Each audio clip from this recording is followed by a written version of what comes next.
여러분, 안녕하십니까? 우리 골프 멤버 중에는 특별한 직함을 가진 친구들이 있습니다. 하수를 상전으로 모셔야 하는 친구. 우리는 그를 새마을금고 이사장이라고 부릅니다. 하수가 돈줄이기 때문에 그렇고 하수가 풀어야 돈이 돌기 때문입니다. 일주일에 이틀 쉬는 날만 치는 친구는 적십자 총재라고 부릅니다. 올 때마다 깨지고 수혈을 해주기 때문입니다. 골프는 4명 1강 2중 1약으로 구성이 주로 됩니다. 1강 이놈은 비가 오나 바람이 불어도 항상 잘 치는 놈. 2중 늘 연습을 해서 중간을 유지하는 2놈. 1약 골프는 아주 좋아하는데 아무리 연습을 하고 노력해도 따라잡지 못하는 놈. 오늘은 73세 김전무가 근 5년 이상 잘 놀던 골프 너구리들이 우정의 금이 간 이야기, 자존심과 용서의 기적, 그리고 혼자 견디는 이야기를 들려드리겠습니다. 근 5년 이상을 잘 놀던 골프 너구리들이 삐져 우정에 금이 가고 말았습니다. 막 으앙 울려고 했는데 누군가 살짝 건드리면 그냥 울면서 때렸다고 통곡을 합니다. 골프 너구리 썸이 삐그덕거리며 깨지는 과정에 있습니다. 골프 썸이 삐그덕거리더니 드디어 한 너구리가 안 놀겠다고 결별을 선언했습니다. 그래서 일주일에 한 번만 나오겠다던 다른 너구리를 꼬셔서 2번 나오게 만들었습니다. 그 너구리가 선수가 부족해 고민하는 걸 보고 딜이 들어왔습니다. 자기가 원하는 지참금을 주면 2번 나오겠다고 흥정을 해왔습니다. 그래, 손님이 없으니 남은 2 너구리가 돈을 걷어서 주었습니다. 글쎄, 선수가 없으니 하수한테 자존심 상해가며 나와달라고 애원을 했습니다. 아무튼 상수는 하수들 어장 관리를 잘해야 하수들이 반란을 일으키지 않고 썸이 깨지지 않고 오래가게 되어 있습니다. 암튼 일단 한 놈이라도 삐져서 안 놀겠다고 선언하게 되면 좋던 분위기가 싹 가라앉게 되어 있습니다. 하수 가운데는 즐겁자고 치는 골프에서 승률이 떨어지고 피 같은 돈을 계속 잃으면 자괴감에 스트레스가 쌓여 기분이 다운되는 경우가 허다합니다. 그 아픈 고비를 넘겨야 좋은 선수가 됩니다. 그 아픔이 결국은 성숙을 가져오게 되어 있습니다. 그러면 내기 안 하면 되겠지만 또 내기를 안 하면 흥미를 잃게 되는 경우가 생겨 작은 내기라도 해야 집중을 하게 됩니다. 아내는 자주 이렇게 말합니다. 남자들이 너무 유치하다.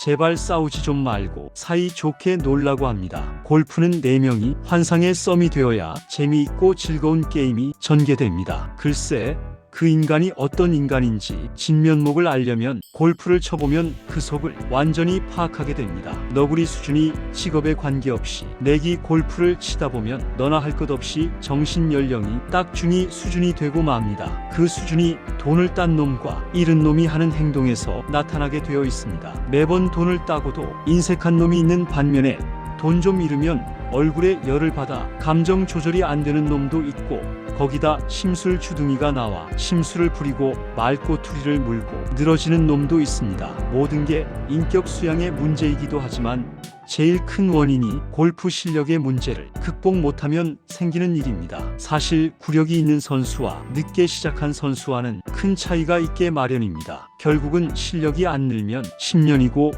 20년이고 돈으로 메꿔야 합니다. 돈이나 실력이 안 되면 하수들끼리 놀아야 하는데 그러다 보면 실력도 안 늘고 멘탈 약해지게 되어 있습니다. 돈도 있을 만큼 있는데 지는 걸 못 견뎌 내기를 안 하는 인간도 있습니다. 우린 이런 인간을 버린 카드로 취급해 불쌍하다고 합니다. 그런 인간은 자리가 비어도 아무도 불러주지를 않기 때문입니다. 스스로 외롭게 만드는 인간형입니다. 그릇의 크기가 종지기인지 항아리인지 바로 분석이 됩니다. 골프 우정에 금이 간 이유가 내기 골프에 있습니다. 구력이 짧아 깨지는 너구리는 아무리 연습을 해도 따라잡지를 못하게 되어 있는 구조가 바로 골프 구조입니다. 저 역시 구력 40년인데 초짜 때 고수들한테 끝없이 갖다 바쳤었습니다. 저는 가끔 골프를 30대 중반에 일찍 시작해 얼마나 다행인지 모른다고 생각을 합니다. 50대에 시작했으면 지금쯤 영원한 하수로 새마을금고 이사장직을 연임했을지도 모릅니다. 골프는 취미 생활 가운데 돈도 많이 들고 시간도 많이 들고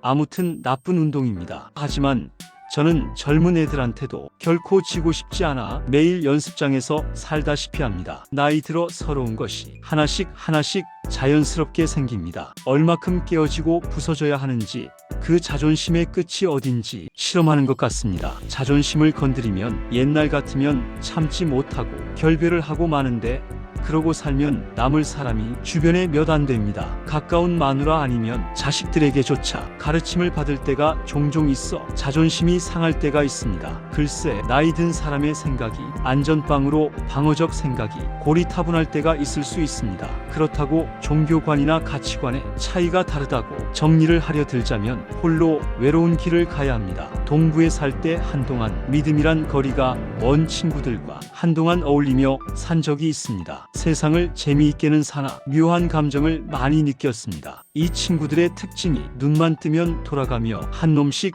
뒤통수를 때리며 자기 잘났다고 유치하게 서로를 존중 없이 지내기 일쑤였습니다. 시온이란 유타도 여기도 별수가 없습니다. 사람 사는 곳이면 교육 수준이 높든 종교 생활을 하든 별개의 문제라는 사실을 새삼 느끼게 됐습니다. 아무튼 그렇게 뒤에서 욕을 해대다가도 본인 당사자가 나타나면 반색을 하고 지냅니다. 심한 경우는 이민 생활에 몇 안 되는 평생 고향 친구이자 중마고우를 한순간에 결별하는 것을 보고 놀라지 않을 수 없었습니다. 일 잘하는 자기 사업체에 종업원을 친구가 월급을 몇 푼 더 주겠다고 빼갔다는 이유가 결별의 사유였습니다. 급하고 미묘한 상황에서 생긴 일이 이런 배신의 결과를 가져옵니다. 같은 업종에 한인 이민자들이 몰려있다 보니 이런 일이 밥 먹듯이 벌어집니다.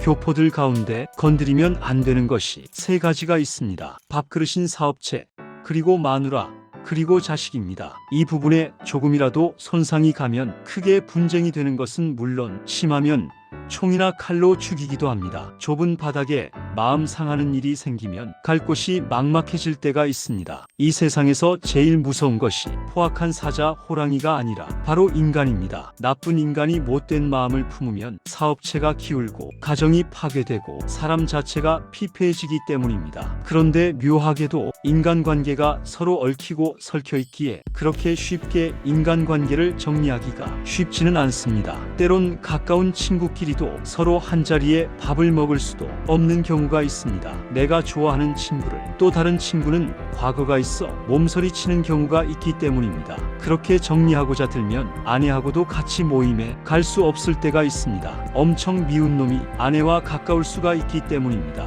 미운 짓을 하는 놈은 누구에게나 미운 짓을 하고 삽니다. 그런데 빛나는 삶이란 높은 데 있는 것만은 아닙니다. 치열한 삶 속에 가장 낮은 곳에 있습니다. 세상사 온갖 가지 수많은 경험을 통해 뒤돌아보니 결론이 눈 뜨고 사는 동안은 이런 상황들을 피할 수 없다는 결론을 얻었습니다. 자존심일랑 버리고 그냥 피할 게 아니라 부딪히면 부딪히고 살아야 한다는 결론을 얻었습니다. 그것이 용서가 낳는 기적입니다. 기분 좋게 연휴에 단체 관광을 가는데 원수는 외나무 다리에서 만난다고 좋지 않은 관계로 헤어진 옛사람을 마주쳤습니다. 서로 눈을 피해야 하기에 즐거운 관광이 아니라 얼마나 괴로운지 3박 4일이 지옥이나 다름이 없었습니다. 자존심일랑 버리고 부딪히면 부딪히고 살아야 합니다. 그것이 용서가 낳는 기적입니다. 아내가 한국에 간 지 일주일이 되어갑니다. 여름 휴가 겸 처조카 결혼식을 보러 혼자 떠났습니다. 아내가 떠나면서 텃밭에 아침 저녁으로 물을 흠뻑 주라고 숙제를 주었습니다. 마누라 생각이 전혀 안 나가도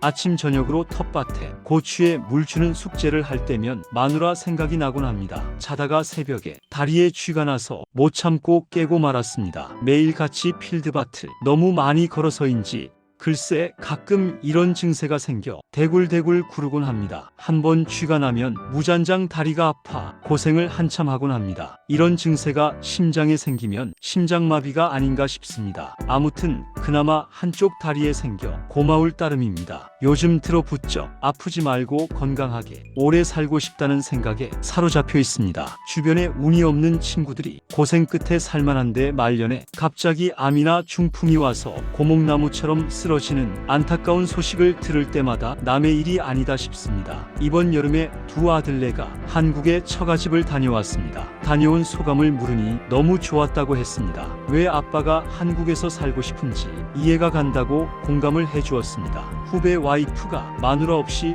혼자 지낼 저를 위해 물김치와 닭죽을 한 솥 쑤어 가져다 주었습니다. 거기다 이 집 저 집에서 혼자 있다고 식사 초대가 간간히 있습니다. 저는 물김치만 있으면 그만입니다. 어제는 계란찜이 먹고 싶어 인터넷 보고 만들어 맛있게 먹었습니다. 글쎄 혼자도 살만합니다. 여러분, 골프는 4명 1강 2중 1약으로 구성됩니다. 새마을 금고 이사장과 적십자 총재가 필요합니다. 하수들의 어장 관리를 잘해야 썸이 깨지지 않습니다. 골프를 치면 그 인간의 진면목을 완전히 파악하게 됩니다. 정신 연령이 딱 중이 수준이 됩니다. 자존심의 끝은 어디인가? 얼마큼 깨어지고 부서져야 하는가? 결론은 자존심일랑 버리고 부딪히면 부딪히고 살아야 한다는 것입니다. 그것이 용서가 낳는 기적입니다. 세상에는 잘난 사람, 못난 사람, 원만한 사람, 찌그러진 사람, 괴로운 사람, 행복한 사람이 뒤섞여 살고 있습니다. 같은 또래 친구분들께, 특히 골프 우정의 근간 경험 있으신 분들께 이 영상을 공유해 주세요. 자녀분들께서 부모님께 보여드리면 우리 아버지도 저러셨구나 하며 웃으실 겁니다. 오늘도 자존심 버리고 살아갑시다. 부딪히면 부딪히고 살아갑시다. 그것이 용서가 낳는 기적이니까요. 김전무였습니다. 내일은 새마을 금고 이사장과 또 칩니다. 감사합니다.